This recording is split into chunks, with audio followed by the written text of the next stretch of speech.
Los santos son esos hombres que supieron vivir según Cristo nos enseñó. Son esas personas que con sus vidas dieron testimonio de lo que es vivir el Evangelio. En vida se santificaron, es decir, alcanzaron la santidad y luego de morir resucitaron en Cristo Jesús para vivir con Dios por la eternidad.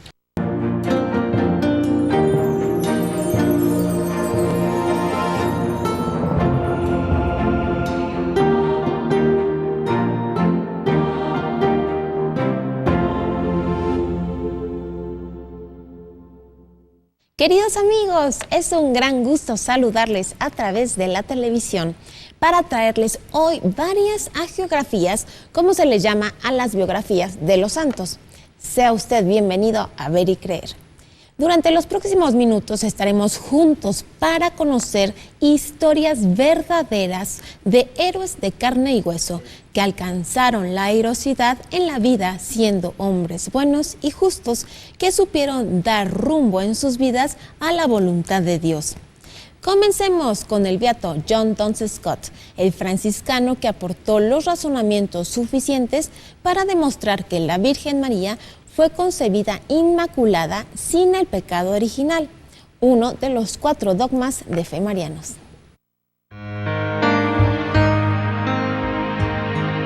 El beato Juan Duns Scoto, conocido como el Doctor Sutil y Mariano, debido a sus argumentos para defender la definición del dogma de la Inmaculada Concepción de la Virgen María, nació en la localidad de Duns, en Escocia, en 1265 y murió 43 años más tarde. A los 15 años de edad ingresó a la Orden de los Frailes Menores y se ordenó sacerdote el 17 de abril de 1291. Completó sus estudios en 1296 en la Universidad de París y luego enseñó en Cambridge y Oxford, Inglaterra, y en Colonia, Alemania. Tuvo que dejar la Universidad de París por oponerse a firmar un documento promovido por el rey de Francia, Felipe el Hermoso, en el que se desconocía la autoridad del Papa Bonifacio VIII, pero pudo regresar al año siguiente para obtener el doctorado. En 1307 fue enviado a Colonia, donde dio clases por un breve tiempo antes de morir al año siguiente en 1308. No hay doctor en teología medieval más sobresaliente que Duns Scoto, pues sus escritos sobre la Virgen María y la Encarnación obtuvieron después de siglos su confirmación en el dogma de la Inmaculada Concepción y en el culto a la realeza de Cristo. Su doctrina está en perfecta armonía con su espiritualidad, sustentada en el estudio de los privilegios de la Virgen María. Sus numerosos escritos se publicaron por primera vez en 1639. Su obra principal es la Opus Oxoniense, de naturaleza teológica, aunque con tratados de metafísica, gramática y ciencia. Fue beatificado el 20 de marzo de 1993 por Juan Pablo II.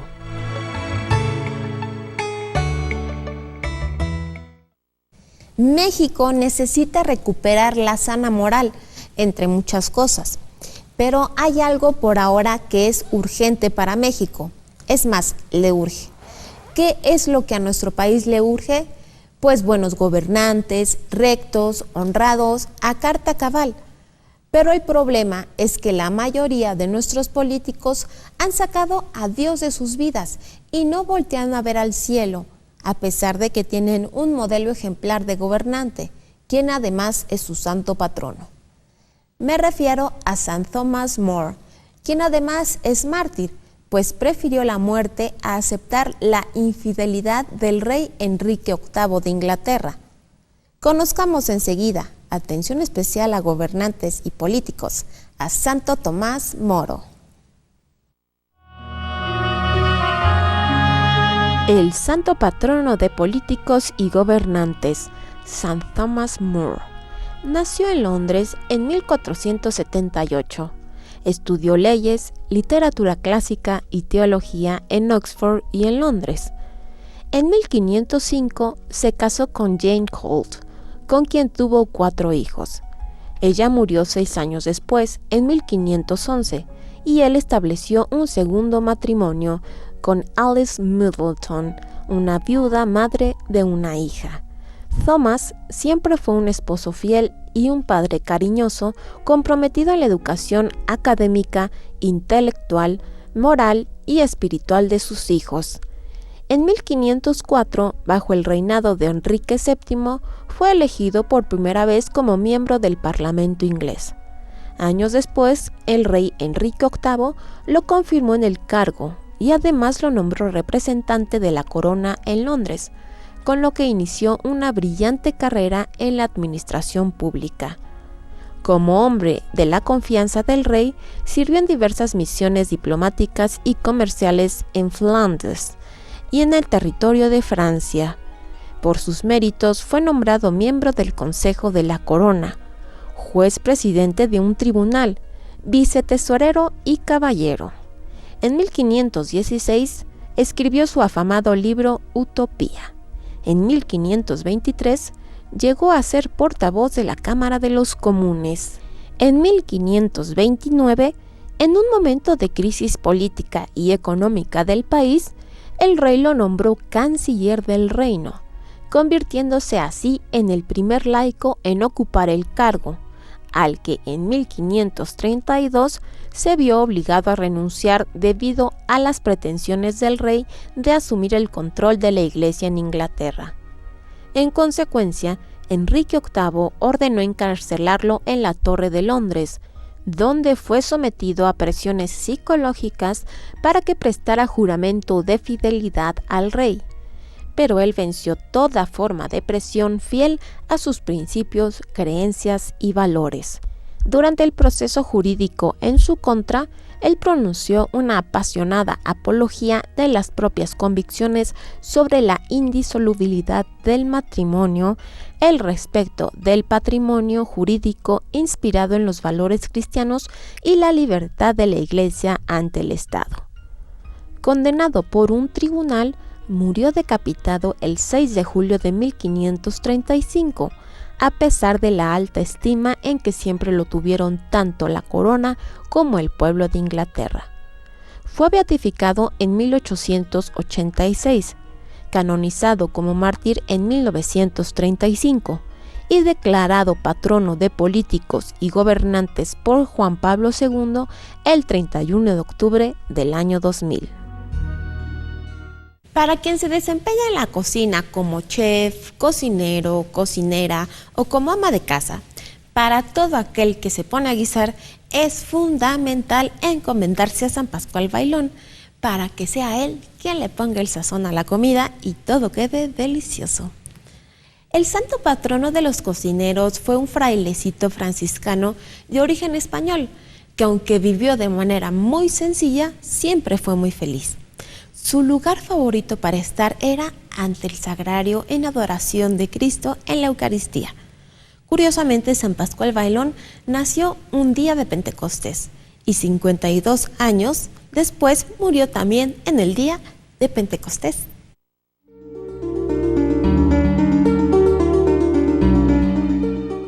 El santo patrono de los cocineros, San Pascual Bailón, nació en la localidad de Torre Hermosa, entre las provincias de Castilla y Aragón, en España, el día de Pentecostés del año 1540.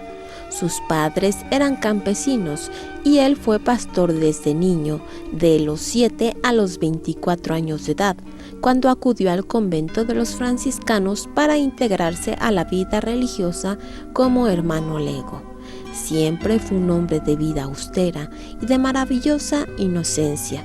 En el convento desempeñó las encomiendas de portero, mandadero, barrendero y cocinero.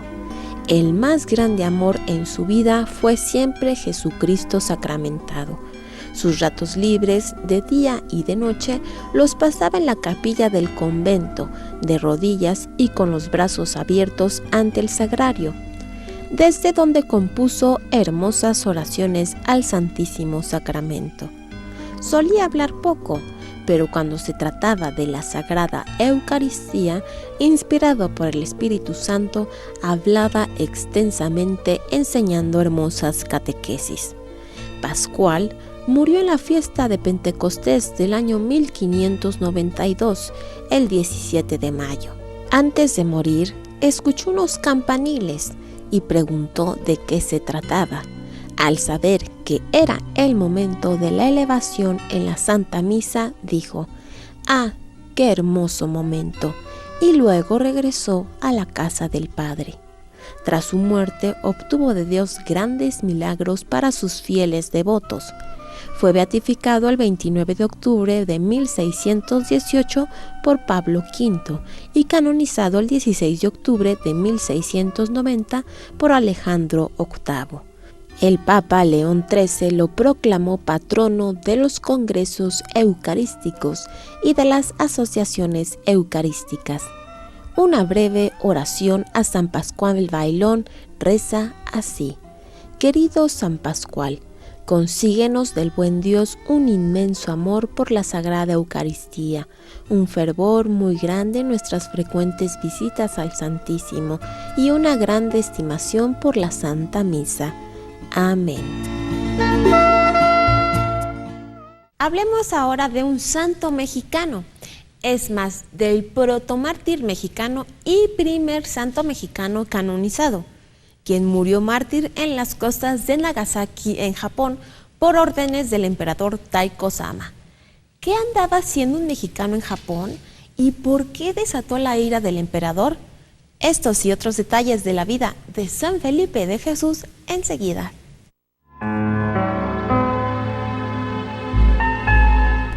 San Felipe de Jesús murió el 5 de febrero de 1597 en Japón por órdenes del emperador Taiko-sama. Murió ejecutado en Nagasaki, en la colina Tateyama, fijado a una cruz mediante argollas y traspasado con 2 lanzas. Felipe nació el 1 de mayo de 1572. Al cumplir 18 años, su papá lo hizo trabajar en sus negocios de comerciante y lo embarcó a Filipinas para que fuese su agente de compras en Manila. Luego de un tiempo de llevar una vida de excesos, sufrió una vaciedad existencial que le arrojó a un proceso de conversión hacia Dios e ingresó al convento franciscano de Manila. Hizo su profesión el 22 de mayo de 1594 y tomó el nombre de Felipe de Jesús. 2 años después se le dio a conocer que podría ordenarse sacerdote en México en compañía de sus padres y amigos. Pero en aquellos años del siglo XVI, el viaje de Manila a Acapulco se hacía en 8 meses bajo tempestades y grandes riesgos. No obstante, se embarcó el 12 de julio de 1596 en el navío San Felipe, al que atacaron 3 tempestades que lo despedazaron y arrojaron a las costas de Japón 3 meses después. Desembarcaron en Shikoku para encontrarse con un gobierno militar presidido por el shogun Toyotomi Hideyoshi, que gobernaba a espaldas del emperador Taiko-sama, quien vivía en el palacio de Kioto, ajeno a las responsabilidades de su imperio. Como los náufragos decidieron viajar a Kioto para encontrarse con otros franciscanos y pedirle juntos a Taiko-sama que les permitiera reparar su barco que había sido confiscado por el shogun, se encontraron con que el 8 de diciembre de 1596 el emperador había ordenado su aprehensión, influenciado por el shogun Hideyoshi, quien le engañó al hacerle creer que los frailes eran enviados por España para conquistar el Japón. Felipe de Jesús fue hecho prisionero con los demás frailes y enviados el 30 de diciembre a Nagasaki, a 900 kilómetros de distancia, para ser ejecutados luego de recorrer todo el Japón como escarmiento. El 3 de enero les cortaron una oreja a cada uno como marca de los condenados. Llegados a Nagasaki, los colgaron en 26 cruces dispuestas en la colina para el sacrificio. Felipe, ahogándose, solo pudo decir «Jesús, Jesús, Jesús», mientras que los verdugos le atravesaron el cuerpo con sus lanzas. Taiko-sama había indicado que los cuerpos quedaran colgados como testimonio y escarmiento, pero a un mes del martirio los cuerpos estaban incorruptos y ante el prodigio toda la ciudad de Nagasaki se convirtió al cristianismo.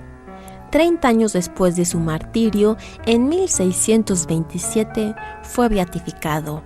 Pío IX lo canonizó en 1862 y lo nombró patrono de la Ciudad de México.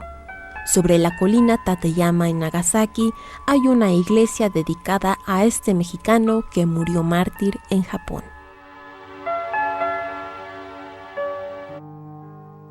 Oh Santo admirable Felipe de Jesús, quiero alabarte en esta oración, honrar tu memoria, estudiar tus virtudes, imitar tu ejemplo y pedir tu protección.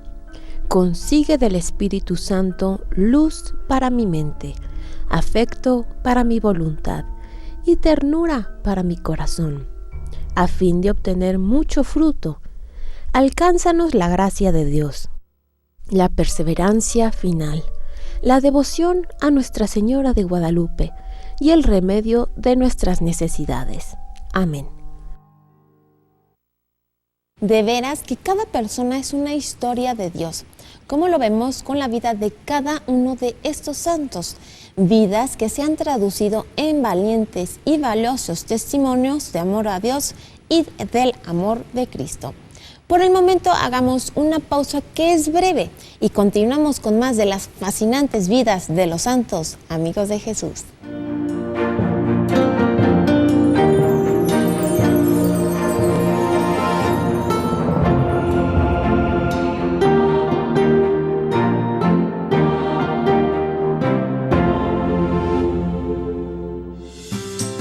¿Sabías que las pastas La Moderna están elaboradas con la mejor selección del trigo mexicano? Y el trigo es un alimento que te entrega energía y además te da saciedad. Por eso es recomendable consumirla en cualquier momento del día, porque me aporta energía. La Moderna es mi pasta.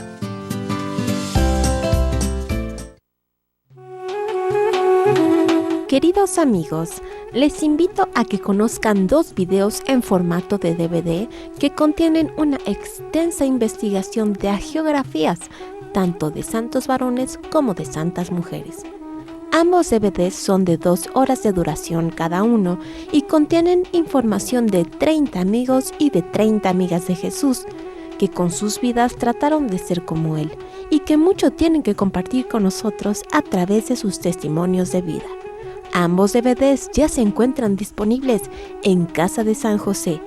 Acérquese a los santos amigos de Jesús, conózcalos y pídales su valiosa intercesión. Estás viendo Ver